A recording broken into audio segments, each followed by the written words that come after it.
Organ pernapasan manusia terdapat di dalam rongga dada yang dilindungi oleh tulang iga, serta jaringan berserap yang berbentuk kubah yang disebut diafragma. Organ pernapasan manusia antara lain paru-paru. Paru-paru diselimuti membran. Paru-paru kanan terdiri dari 3 lobus, sedangkan paru-paru kiri terdiri dari 2 lobus.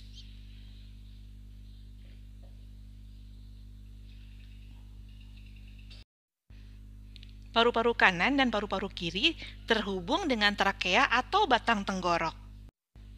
Pada trakea terdapat cincin berbentuk C yang berbahan tulang rawan.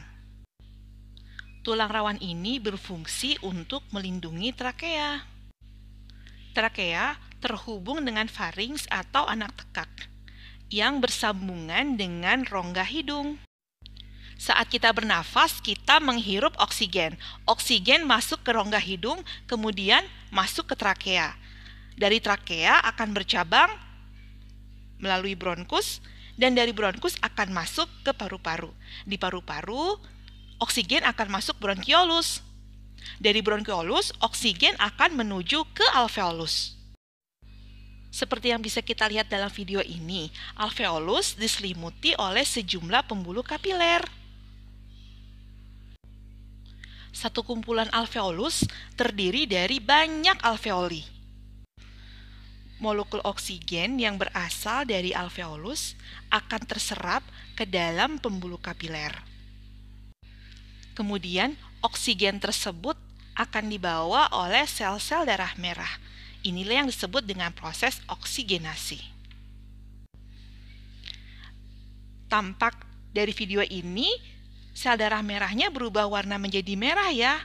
Iya, karena sudah banyak mengandung oksigen. Pada saat yang sama, karbon dioksida juga dilepaskan ke dalam alveolus dan masuk ke dalam ruang-ruang alveolus. Molekul karbon dioksida yang masuk ke dalam lubang-lubang alveolus ini kemudian akan mengalir ke bronkiolus. Dari bronkiolus akan mengalir ke bronkus,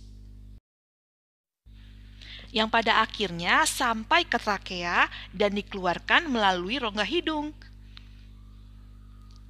Ini adalah karbon dioksida yang kita lepaskan. Proses menghirup udara yang kaya akan oksigen disebut inhalasi atau inspirasi, yang dimulai dari berkontraksinya otot-otot diafragma, yang mengakibatkan paru-paru membesar. Pada saat proses ekshalasi atau ekspirasi, diafragma berbentuk datar, kemudian paru-paru pun mengecil. Pada saat itu karbon dioksida dilepaskan melalui rongga hidung. Proses inspirasi dan ekspirasi inilah yang disebut dengan bernafas. Nah, sekarang coba kalian ulangi sekali lagi bagaimana proses manusia bernafas. Manusia bernafas menggunakan organ-organ pernafasan yang berada di dalam rongga dada yang dilindungi oleh tulang rusuk. Paru-paru manusia merupakan organ bernapas manusia. Paru-paru terdiri dari paru-paru kanan yang terdiri dari 3 lobes dan juga paru-paru kiri yang ukurannya lebih kecil yang terdiri dari 2 belah.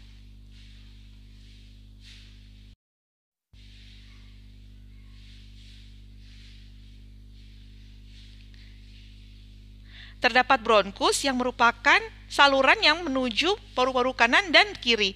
Bronkus terhubung ke trakea dan akhirnya menuju ke rongga hidung. Udara masuk melalui rongga hidung dan diteruskan melalui trakea ke percabangan paru-paru kanan dan kiri lewat bronkus. Dari bronkus, udara masuk ke dalam paru-paru, yaitu melalui bronkiolus. Dari bronkiolus, udara masuk ke dalam alveolus. Alveolus diselimuti banyak pembuluh darah kapiler. Di dalam alveolus terjadi pertukaran oksigen dan karbon dioksida. Karbon dioksida dilepaskan dan oksigen pun diikat, sehingga tampak sel darah merah yang tadinya berwarna biru menjadi berwarna merah karena telah banyak mengandung oksigen. Molekul karbon dioksida yang dilepaskan dari alveolus akan diteruskan menuju bronkiolus. Dari bronkiolus, molekul karbon dioksida ini akan diteruskan ke bronkus.